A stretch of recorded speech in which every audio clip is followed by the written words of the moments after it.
Okay guys, so welcome to my garden tour of the front yard. As you can see, when you're walking down the street, so I'm outside of my yard. As you're walking down the street, it looks like a regular front yard. It's a little bushier than normal. We just got a lot of rain and my lawn man hasn't come and straightened up some of the things, but this is what you see. It's lots of florals, hidden vegetable gems.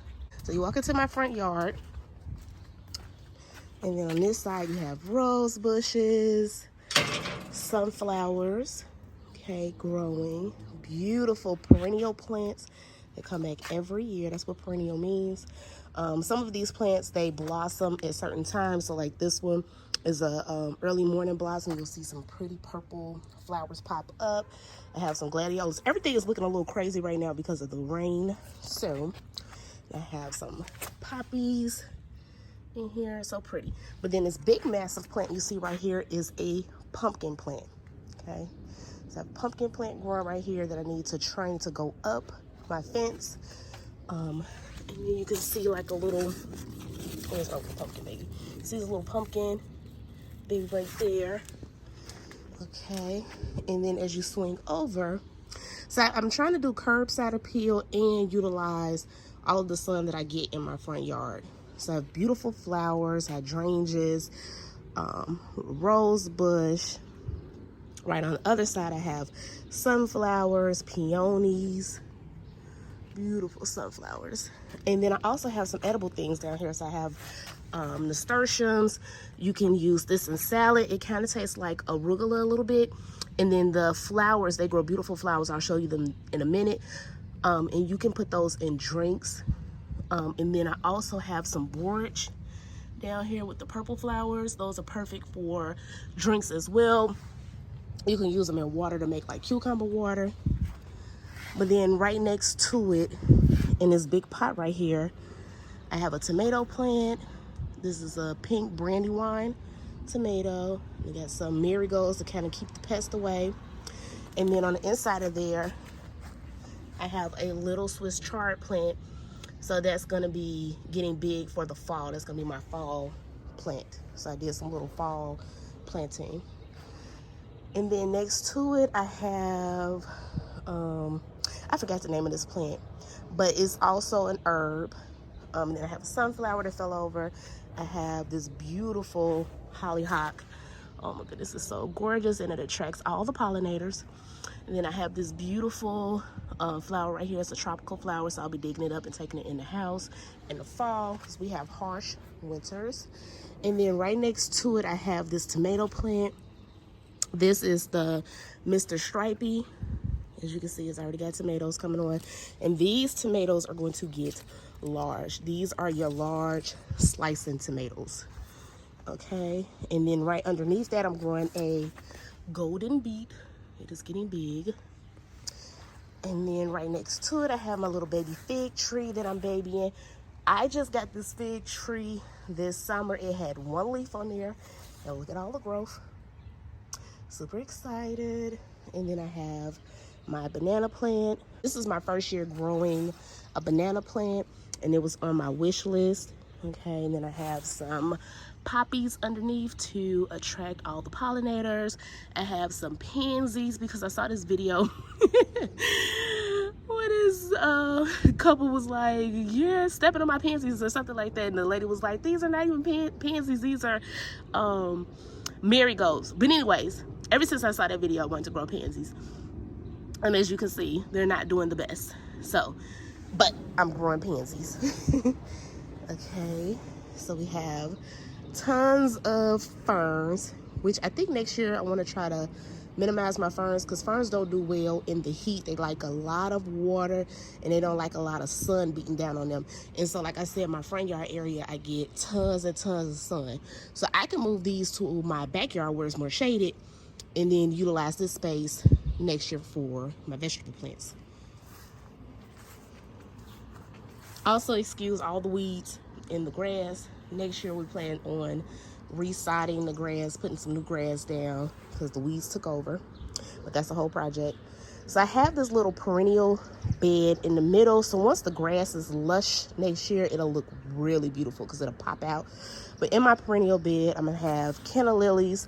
So these are perennial in that you could pull up the bulbs in the fall if you have harsh winters like we do here in Chicago. You can pull up the bulbs and use them, dry them out, and then use them the next year. So I plan to do that. So I have some beautiful Canna Lilies that haven't flowered yet. But then I also have some Echinacea in here. So this beautiful cone flower, which is a perennial. And I have this lupin in here. That's also a perennial. And then I have, so because this is my first year trying to establish my perennial garden, you will see a lot of annuals in here as well, just to make it lush. But then next year I'm thinking I'm not going to have to put so many annuals in because my perennials will come back big. I have a little baby hollyhock here, which is also a perennial. I have tons of nasturtiums and more cone flowers in here. Okay, so this is the nasturtium flower that I was talking about that you could use in drinks. Okay, and then I have this is a poppy that's perennial. Okay, so it should come back next year. We'll see. This is my first time growing it, and I'm going to insert a picture of the actual flower because it is absolutely gorgeous. Okay, so this is my perennial bed. Okay, so let's step back over here so I can show you what we got going on by the front porch area. Okay, so I have this, y'all, I'm gonna put the name down because I don't want to butcher the name, but I have this pepper plant. These peppers are so delicious. Okay, so I have this pepper plant, and then I'm also growing some radishes in here. Okay, so I just started the radishes. And then along the base of my yard, I have some hostas because this gets less sun, so they grow big, lush, and pretty. But I also have some hidden plant gems in here as well. Like I have this cucumber plant that's coming up. And then I have this pepper plant that's just putting on some peppers. Okay. And then I have nasturtiums. I pop in nasturtiums everywhere because they're so beautiful. They're edible. They're pollinator attractors, all the things. So over here I have more nasturtiums. And then I have this itty bitty little watermelon that I'm hoping will bounce back and produce at least one fruit for me. Okay, so back to over here by the pepper plant. Right next to it I have this tomato plant, which is a Rudiger's tomato plant. So it's gonna grow big, beautiful tomatoes. This is my first year growing it. I have some yummy basil and marigolds tucked in there. Okay, I have my elephant ear, so beautiful. So it's the curbside appeal and having my vegetable garden at the same time. So then I have this tomato plant right here, which is a Golden Jubilee. Okay, so again, another big slicing tomato plant. So I'm gonna have big tomatoes on here. And then as we walk this way back towards the front porch, I have another big slicing tomato plant. This is the purple Cherokee plant. It's getting huge. And then on the inside, I have some more radishes that are getting big. I have some volunteer tomato plants all throughout my yard from last year. Okay. More hostas and lilies that already bloomed. But then right next to it, I have this tomato plant right here, which is just a beef steak tomato.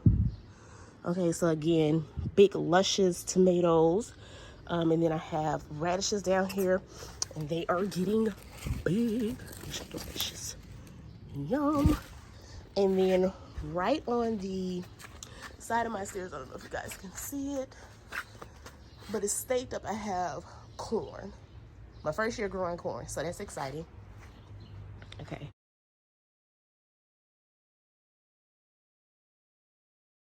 So over here I'm growing another canna lily. I have another sunflower, but then in this pot we have the jalapenos, but these are the non-spicy jalapenos. Let's look at these peppers. Yum. And I put some marigolds around the base to keep rid of some of the pests. And then here I have beets. Look at that beet. And then I have Swiss chard. Over here I have another Swiss chard, another beet.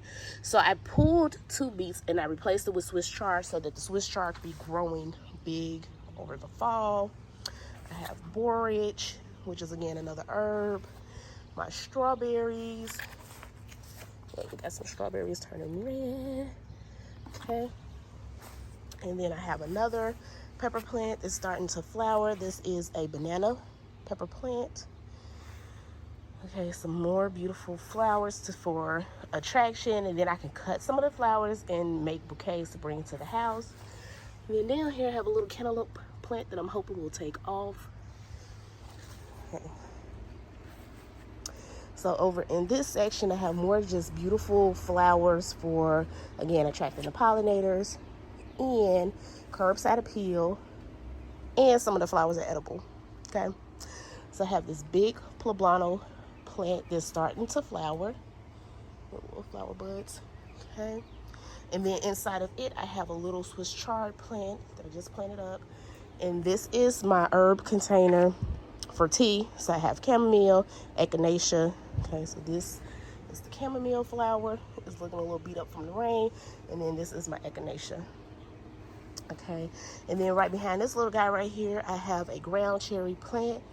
And so it's almost like a tomatillo plant, or I think it's in the family of the tomatillo, but it produces small, sweet little berries. But they're only edible when they fall to the ground. And so that's why they call them ground cherries. And my daughter loves them. And so whenever we're out here tending to the garden, she's always grabbing the ground cherries once they fall and eat them. Okay, so then right next door, we have this big pot right here that has a big Brandywine tomato in it. It also has a pepper plant. I don't remember what pepper plant this is, but it's starting to flower. We have tons of marigolds, and I try to utilize as much space as possible in here and thinking about the future as well. And so I have some beets and radishes that are growing in it. Okay, and then in the pot right next door to it, I have another big slicing tomato plant right here. And then on the inside of the pot with the big slicing tomato plant, I have some marigolds. I have cucamelons that I'm super excited about. My first year growing cucamelons, and I just built this little makeshift trellis this year for only $20. I got marigolds. I have radishes growing in here. That's a yellow, not radishes, a yellow beet. And then I have Swiss chard growing in the middle and chives. So just trying to utilize all of the space. And then here I have my zucchini plant. And as you can see, I have a female zucchini that's about to pop on. Oops, okay, that I just hand pollinated this morning. I have another zucchini plant right next to it that has a little baby zucchini on it. Okay. And then right next to it, I have another Canna Lily for beauty. And then I have 3 eggplant plants that I've already harvested off of. So I don't have any eggplant on it right now, but they're growing eggplants at the moment. Let me see if I can find one to show you. Oh, here's one right here. See the little eggplant? So cute. So right behind the eggplant, I have lemongrass, which can be dried down and used in tea, or you can make lemongrass soup. And then I'm gonna look up some other recipes because you can make like lemongrass chicken, you know, just different things. I have another pepper plant back here. Okay, I didn't label it, but it's got a pepper flower on it, so I'm excited to see what kind of pepper plant this is. I have some sage down here that I'm hoping to use this Thanksgiving. Okay, and then right behind the pot with the cucamelons, I have a little okra plant that's growing up. Okay, and then I have more flowers for beauty. And then right next to it, I have another okra plant. Okay. In this messy area in the backyard, I have sweet potatoes growing, Yukon Gold potatoes, tomatillas. Let me show you the tomatillas. Look at tomatillos growing. Whoop, whoop. Okay, and I got several tomato plants back here. Okay. So further in the back of my yard is pretty big. I have this big yellow zucchini plant growing. Behind it, I have a little Swiss chard. I have a potato growing in a laundry basket that I need to add some more dirt to.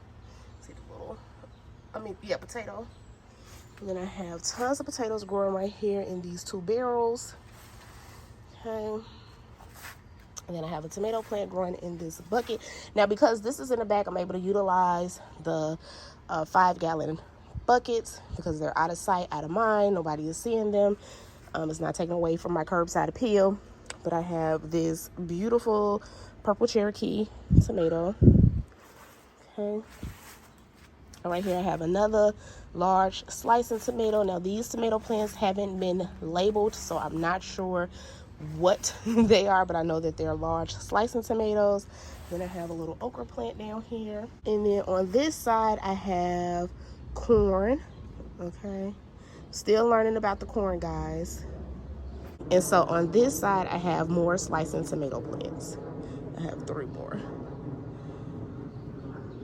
So back here along the side of my yard, I still have a lot of weeding to do. I let it get out of control, but I have an okra plant, jalapeno plant,